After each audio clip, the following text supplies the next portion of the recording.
केनेकर साहब, महाविकास आघाड़ी का उम्मीदवार घोषित हो गया, एमआईएम का हो गया, वंचित का हो गया, तो महायुति का जो उम्मीदवार घोषित करने में इतनी देरी क्यों लग रही है? क्या महायुति में कुछ गड़बड़ चल रही है या कुछ? कैंडिडेट नहीं मिल रहा। नहीं, कैंडिडेट है। क्या मसला क्या है, देरी क्यों हो रही है ऐलान होने में? कहाँ देरी हो गई? ऐलान हुआ ना। नहीं, उम्मीदवार कौन है? औरंगाबाद से? उम्मीदवार औरंगाबाद से छत्रपति संभाजीनगर से कौन है? नरेंद्र मोदी। ऐसा कैसा? अरे हमारे को ये देखो, हमारे को पर्सनैलिटी कौन है नहीं, हमारा एक ही उम्मीदवार है, नरेंद्र मोदी। और ये खैरे बीरे अगर बोलते होंगे इनको तो अभी इनके बिल्ले भी नहीं मिले, चिन्ह भी नहीं मिले। ये कौन से मुंह से घूम रहे? जिनकी पार्टी, जिन्होंने खुद के नेताओं ने जमीन में गाड़ दी, वो कहां से अभी खोद के लाएंगे उनके पार्टी के विचार? क्या विचार इनके? एजेंडा तो भी है कि इनका घूम रहे, इनका एजेंडा क्या बाहर आया? इनके पास क्या मैनिफेस्टो है जो घूम रहे? और किस मुंह से बात करते? अरे हमारा उम्मीदवार तय होने की बात मत करो। नहीं, उनका बोलना है कि डर और खौफ में भाजपा और महायुति इसके लिए उम्मीदवार घोषित नहीं कर रही है। शिवसेना का ये आरोप है नेताओं का। अरे मैं वही बोल रहा ना, हमारा उम्मीदवार मोदी जी घोषित है। मोदी जी हमारा चेहरा है इस देश में। जो भी करेंगे मोदी जी, हमारे मोदी जी ने जो भी करा इस देश के परिवर्तन के और गरीब से गरीब के लोगों के लिए, क्योंकि गरीब कल्याण योजना लाने वाला 50 साल में एकमेव नेता है इस देश का, जो नरेंद्र मोदी है। और इसलिए जो भी खासदार यहाँ से कोई भी, हमने यहाँ पत्थर भी खड़ा किया मोदी जी के नाम पर, तो वो दिल्ली में वो मोदी जी के लिए काम करने वाला है। और इसलिए हमको डर नहीं है। डर नहीं, इसलिए हमको जल्दी पड़ी नहीं है। इनको डर था इसलिए इन्होंने काम प्रचार चालू कर दिया। हमने बोलो घूमो, क्योंकि हमारा काम बहुत कुछ हो चुका है। इन्होंने 20-25 साल में कुछ नहीं किया, अभी भाग के क्या भागते हो 25? नहीं, इम्तियाज जलील भी दावा कर रहे हैं, बोल रहे मैंने सभी समाज के लिए 5 साल में काम किया, दलित हो, मुस्लिम हो, हिंदू हो, किसान हो, सबके लिए आवाज उठाई, तो मेरी आवाज फिर से गूंजने वाली है लोकसभा में, ऐसा वो भी दावा कर रहे हैं, अनखैरी भी कर रहे हैं। मैं तो रमजान का पवित्र महीना है, इम्तियाज भाई को तो मैं बहुत शुभकामनाएं दूंगा, लेकिन मैं बोलता हूँ अल्लाह ताला माफ नहीं करेगा, सही बात करना पड़ेगी। हाँ, तुम शुक्रगुजार लोगों के नहीं है तो अल्लाह के कैसे शुक्रगुजार होंगे भाई? हाँ, क्या काम किए? 5 काम बताना और 5 रुपए मेरे से लेके जाना।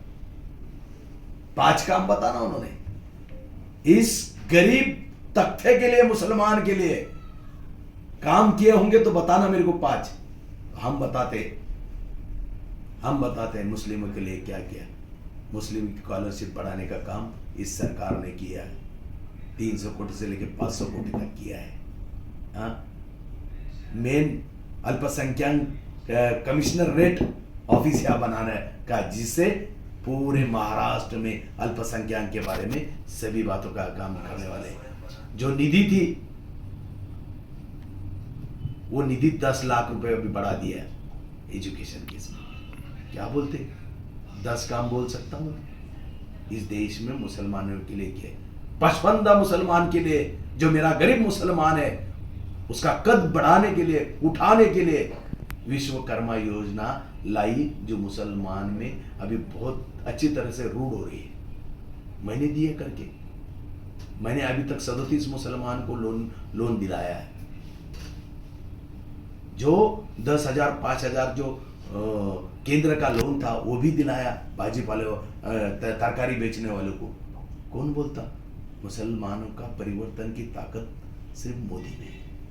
इम्तियाज भाई ने बात नहीं करना, पवित्र रोज का महीना, झूठ बात करना नहीं आएंगे उनको, इसलिए उन्होंने बात कहा कि इस महीने में उन्होंने महीने भर में सही बातें बोलना था। मैं तो बहुत खुश होता था।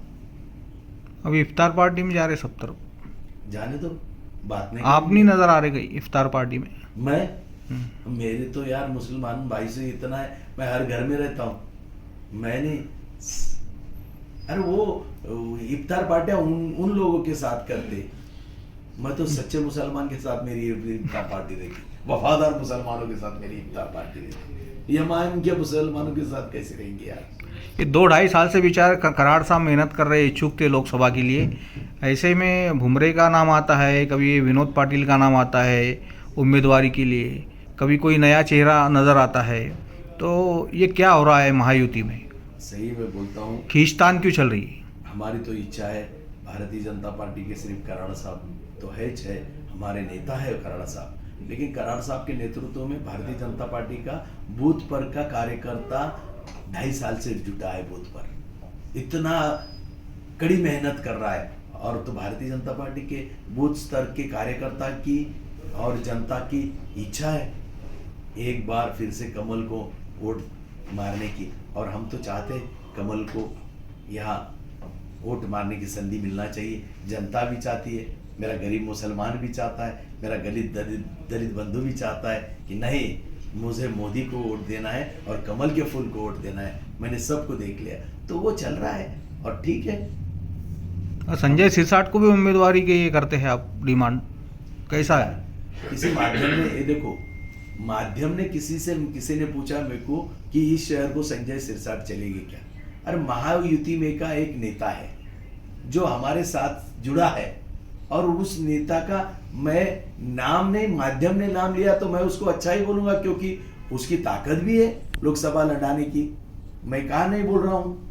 और एक दलित चेहरा है, बड़ा उभर आने वाला चेहरा है दलित समाज में से, और महाराष्ट्र से एक मैसेज जाएगा, इसलिए मैंने बोला उसका भी प्रयास अगर कोई कर रहा होगा तो वो बात करे। हमारे में कोई नेता कम नहीं है, एक से बढ़कर एक है, ताकतवर है सब, ताकतवर नेता है, एक से बढ़कर एक। और ये नहीं है ताकतवर खैरे साहब, इम्तियाज जलील, अफसर खान है वंचित से, इतने बड़े ताकतवर नेता माइनॉरिटी के। ये देखो, मैं ये बोलता हूं, इनकी ताकत, इनके चिन्ह अभी मिले नहीं इनको, इनके चिन्ह खैरे साहब को मिलने के बाद उनको समझ में आएगा। 25 साल कुछ नहीं किया, अभी 25 दिन में क्या करेंगे भाई? 25 साल जिन्होंने कुछ नहीं किया, जिन्होंने सिर्फ बताया, और क्या करेंगे इम्तियाज भाई? मैंने तो बोला पवित्र रमजान महीने में उन्होंने उनका एजेंडा घोषित करना चाहिए था, बोले तो हाँ, उसको अल्लाह भी साक्षी रहता था। सर ये खान और वान के बीच वो उद्धव ठाकरे लेके गए, लेकिन वो भूल गए। हाँ, खान बान हमारे दोनों, कोई खान भी हमारा रहने वाला, बान भी हमारा रहने वाला। तो खान कौन सा है वो? हाँ? खान कौन सा है? जो हमारे साथ आता वो खान है। तो ये इम्तियाज जलील को तो खान नहीं बोल रहे आप, तुम्हारे साथ है बोल रहे, तो कौन? क्या अंदरूनी मिली भगत तो नहीं है? इम्तियाज जलील से? हाँ, भाजपा और एमआईएम की। नहीं, उनकी मिली जुली रहकर तो बेचारा चुन के नहीं आएगा, ऐसा उनको लगता है। वो बोलना उन्होंने मैं भाजपा के साथ है, ऐसा बोलते हैं कि भाजपा की बी टीम है एमआईएम। क्यों भाजपा की बी टीम क्यों बनाएंगे? हमने तो हैदराबाद वालों को डुबाने के लिए माधवी लता को खड़ा किया है, वो वहां से तो हमने शुरुआत करेंगे हम, या मैम को डुबाने के, यहां से तो नहीं, ये तो लास्ट है, पहले हैदराबाद है। दुर्गा माता सही। तो आपको लगता है इस हिसाब को गिराएंगे? गिराएंगे, निशाना मिटा देंगे। यानी कि इसका मतलब इस बार अविची साहब भी गिरने वाले और इम्तियाज जलील भी, ऐसा बोलना है आपका? अरे हाँ ना, मैं बी टीम को गाड़ने वाले हैं हम, बी टीम बोलते हैं तो काय की बी टीम? तो वो ईवीएम में कुछ गड़बड़ी होती है, उसका ये तो नहीं है कुछ? जिसके पेट में गड़बड़ी होती है उसको ईवीएम में गड़बड़ी लगती, जिसके पेट में गड़बड़ी नहीं होती उसको काय को लगेंगे ईवीएम में गड़बड़ी हो गई? ईवीएम ठीक ठाक है सब, इसका मतलब जिसका कुछ माथा आपत्ति? ठीक ठाक है इस वो बार EVM भारतीय जनता पार्टी नहीं, वो को विरोध हराया कर रहे हैं ना कुछ लोग ईवीएम को। अब देखो, जिनको कुछ बहाना मिलता नहीं वो ईवीएम बोलेगा। हाँ, शाम को क्यों मतदान रखे, शाम का इतना टाइम रखो, सुबह का उतना टाइम रखो, बहाने करने वाले बहुत है ना। सर्वांना कशी शुभेच्छा देणं? छत्रपती संभाजीनगरमधील सर्व शहरातील नागरिकांना नवीन वर्षाच्या गुढी उभारणीच्या पर्वणीच्या मी भारतीय जनता पार्टीचा प्रदेश महामंत्री संजय केनेकर या नात्याने खूप खूप शुभेच्छा देतो। खरं तर ही नवीन पर्वाची गुढी या देशातल्या सर्व समाजातील गरिबाला न्याय देणारी असणार आहे। सर्व उपेक्षित वंचित पीडितांना तारणारी आणि भरोशाने उभी करणारी ही गुढी राहणार आहे. आणि त्यामुळं येणारं पर्व 400 के पार याचा अर्थ असा आहे, हा देश सुजलन सुफलम होण्याकडे या गुढीचं उभारणीचा ध्येय राहणार आहे. आणि त्यामुळं हे नवीन वर्ष एक नवीन ताकद, नवीन स्वाभिमान कामगाराला, शेतकऱ्याला, दलिताला, उपेक्षिताला, पीडिताला आपलं जीवनमान उंचवण्याचं, सामाजिक परिवर्तनातून जीवनमान फुलवण्याचं आणि एक नव्या उमेदीचं खऱ्या अर्थानं हे वर्ष राहणार आहे. आणि त्यामुळे परत एकदा आपण या गुढीच्या निमित्ताने संकल्प करूया, मोदीजींच्या बरोबर राहून 400 पार का नारा देऊया, सबका साथ सबका विकास.